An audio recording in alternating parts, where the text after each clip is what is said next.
Ya, assalamualaikum warahmatullahi wabarakatuh. Ya, selamat datang di channel Java Gadget. Oke, pada video kali ini kita bakalan mereview ya secara lengkap lah, secara full. Kalau kemarin kita udah mereview singkat, dan untuk video kali ini kita bakalan mereview secara lengkap ya, yaitu Infinix Hot 30i ya, dimana dia memiliki ROM 128 GB dan memiliki RAM 16 GB.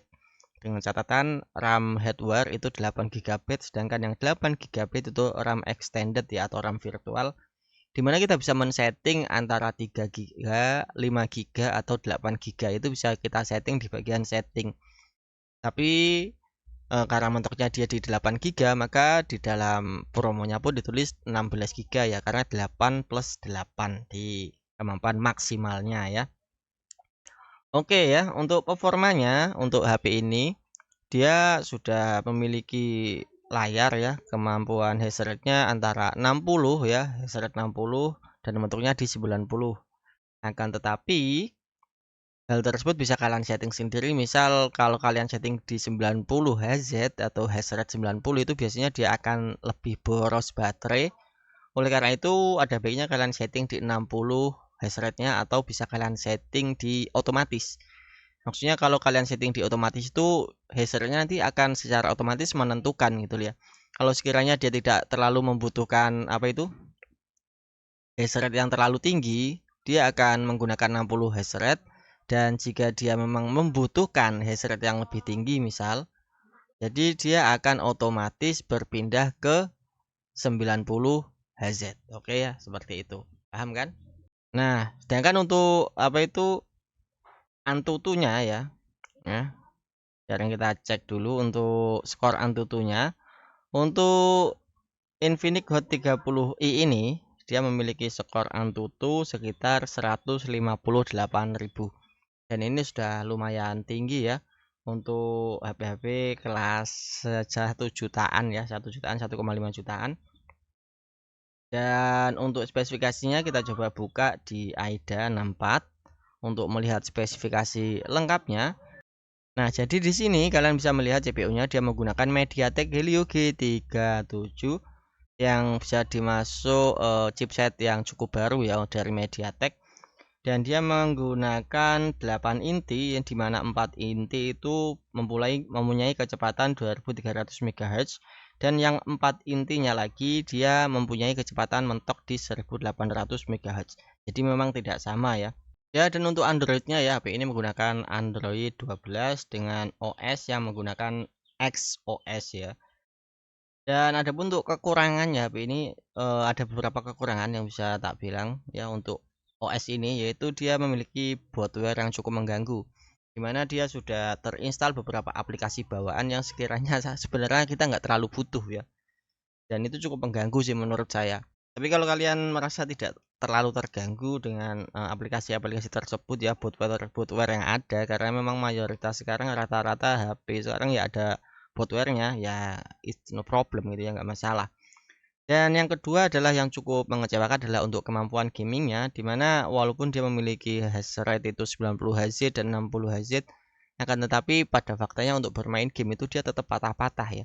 Karena dalam game itu dia tidak tergantung pada kemampuan layar, hash rate layar, akan tapi kemampuan CPU atau chipset dari yang digunakan oleh HP ini.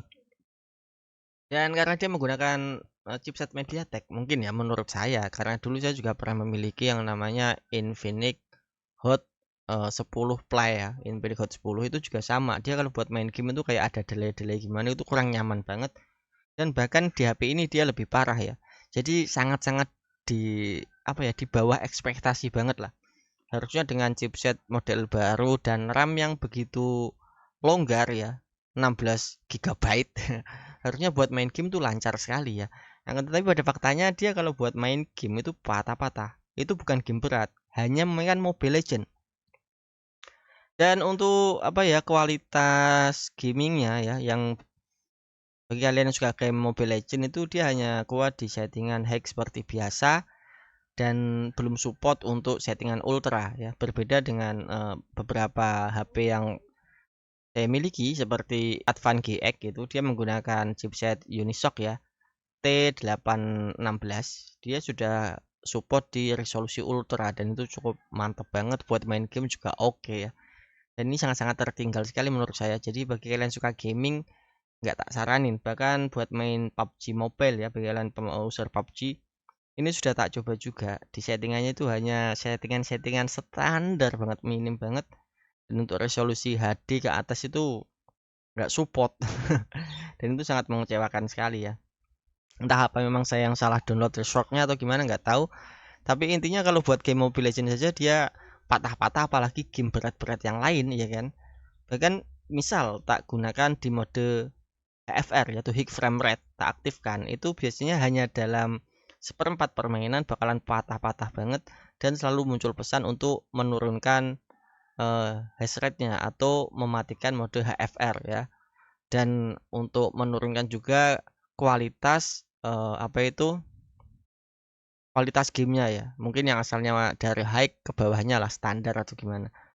Intinya yaitu sangat kurang sekali ya, sangat di bawah ekspektasi sekali kalau kalian untuk main game dengan HP ini. Tapi kalau untuk urusan kameranya di sini sudah cukup oke kalau menurut saya ya. Dan sudah pernah tak coba juga, hasilnya cukup worth it ya. Dia menggunakan AI cam dan di sini ada pilihan lihat 50 megapiksel. Dan di sini 50 megapiksel adalah sebuah opsi. Jadi secara default dia tidak dinyalakan ya. Karena memang secara hardware-nya itu kemungkinan kameranya memang bukan 50 megapiksel. Akan tetapi dengan bantuan software yang didukung oleh AI, jadi dia bisa menghasilkan gambar dari kamera yang bukan 50 megapiksel sehingga menghasilkan gambar yang setara, kemungkinan ya setara dengan 50 megapiksel. Ya kan? Sini. Lalu di sini untuk videonya kalian hanya memiliki dua pilihan, yaitu 180p dan 720p ya. Dan keduanya sama-sama 30 fps. Jadi ini belum mendukung mode 4K ya.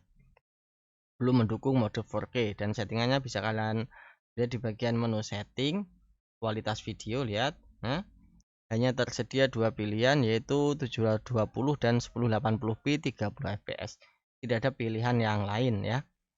Sudah jelas. Dan untuk mode cantik ini ya bagi kalian suka-suka selfie, ini akan otomatis dia menyesuaikan warna. Tapi bagi kalian yang tidak suka warna yang terlalu ngejreng ya, secara natural ini sebaiknya menggunakan yang kamera biasa aja sih. Tapi bagi kalian yang suka-suka motret-motret buat Instagram, motret makanan dan yang lain, sebenarnya cocok juga ya. Dan untuk mode potret ini juga cukup oke kalau menurut saya. Karena apa? Karena dia otomatis nanti misal kalian berfoto dengan HP ini di mode potret ya misalnya.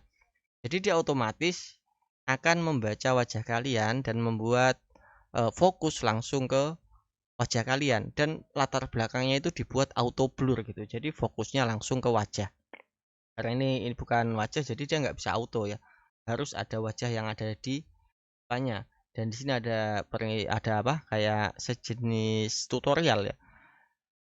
Pastikan jaraknya sekitar 2 meter. Jadi akan lebih bagus hasilnya ya. Dan untuk tembakan gambar ini ya seperti efek-efek filter ya kayak di media sosial ya. Instagram atau TikTok itu bisa kalian gunakan juga di sini ya. Muka nanti diubah menjadi kayak ada kupu-kupunya lah, ada kucingnya ini ya. Dan juga ya ada mahkota-mahkotanya ya, cuma gitu-gitu aja ya untuk kameranya. Tapi untuk hasilnya ini yang paling saya suka. Hasil kameranya itu bisa dibilang cukup bagus kalau menurut saya ya. Bahkan di tempat yang minim cahaya sekalipun hasil kameranya itu cukup kelihatan ya. Walaupun enggak detail-detail banget tapi anggap saja kelihatan karena di minim cahaya. Tapi kalau kalian ingin kualitas kamera yang cukup bagus dan jernih, pastikan kalian memotret di luar ruangan ya dengan pencahayaan yang cukup, atau pastikan kalian memiliki pencahayaan yang terang dan cukup untuk menghasilkan foto atau video yang kalian inginkan. Dan dia kalau di mode iCam ini dia akan secara otomatis menyesuaikan, misal kalian foto di tempat terang asalnya, lalu kalian masuk di tempat yang lebih gelap atau agak gelap. Jadi otomatis nanti dia akan menyesuaikan dimana dari mode biasa ke mode malam, yang gunanya untuk menyesuaikan pencahayaan yang masuk sehingga gambarnya itu tetap terlihat gitu ya. Tapi kalau di mode malam itu gambarnya nggak bisa ngejreng-ngejreng banget ya, hanya sekedar terlihat lah ya. Dan sekedar untuk foto-foto biasa lah. Tapi kalau untuk foto-foto di media sosial mode malam di tempat yang gelap nggak worth it banget ya. Ya intinya kalau kalian adalah seorang konten kreator dan membutuhkan kamera yang bagus ya, dengan kamera HP harga 1 jutaan, maka HP ini bisa menjadi opsi dan pilihan yang tepat. Apalagi kalau kalian suka media sosial dan cukup aktif di media sosial ya. HP ini bakalan sangat-sangat membantu ya. Karena apa? Dia dengan RAM yang sekitar 8 GB plus 8 GB extended RAM. Bagi kalian yang suka buka banyak aplikasi ya, penggila media sosial misal Facebook, YouTube, Instagram ya, TikTok, Telegram dan sejenisnya, maka HP ini akan sangat-sangat cocok sekali. Dan sudah saya coba untuk multitasking itu cukup oke dan tidak ada nge-lag-nya ya, dan cukup cepat juga. Tapi ya tadi kekurangannya di gamingnya. Dan untuk kemampuan baterainya bisa dibilang cukup tahan kalau menurut saya pribadi, dan sudah pernah saya tes juga. Akan tetapi jika kalian men-setting di frame rate ya, HZ ya, hash rate-nya di 90 Hz itu memang dia lebih boros ya kan. Jadi saya sarankan untuk pilih di mode otomatis atau 60 hash rate aja HZ-nya.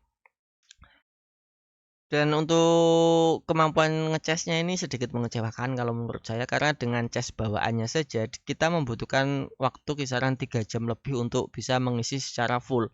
Walaupun dia sudah menggunakan USB Type-C, akan tetapi sepertinya dia belum support untuk fast charging ya, atau mungkin support fast charging tapi ya nggak cepet-cepet amat. Jujur aja saya mengecewakan kalau dibandingkan dengan beberapa HP saya yang lain, di mana dia bisa mengecas cukup cepat, bahkan nggak sampai 2 jaman. Anggap aja 2 jaman itu sudah full lah ya. Kalau ini membutuhkan 3 jaman, bahkan kadang lebih ya. Sedangkan untuk kemampuan spekernya sudah cukup oke kalau menurut saya, meski nggak bagus-bagus banget tapi sudah cukup keras. Dan itulah intinya untuk HP menengah ke bawah ya, untuk orang-orang awam itu yang penting spekernya keras gitu aja ya. Dan udah cukup oke.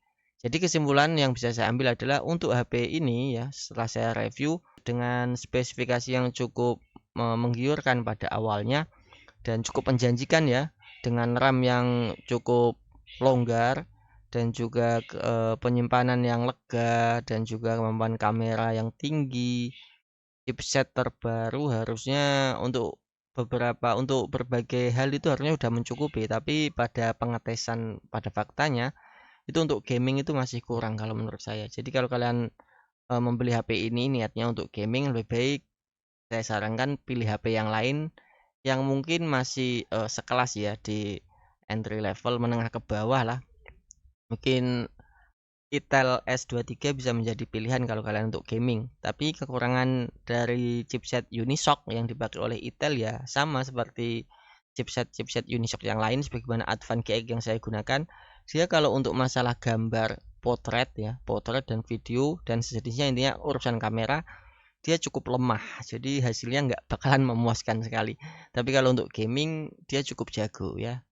Cuma itu ya beberapa review yang bisa saya sampaikan dan kesimpulan yang bisa saya jabarkan.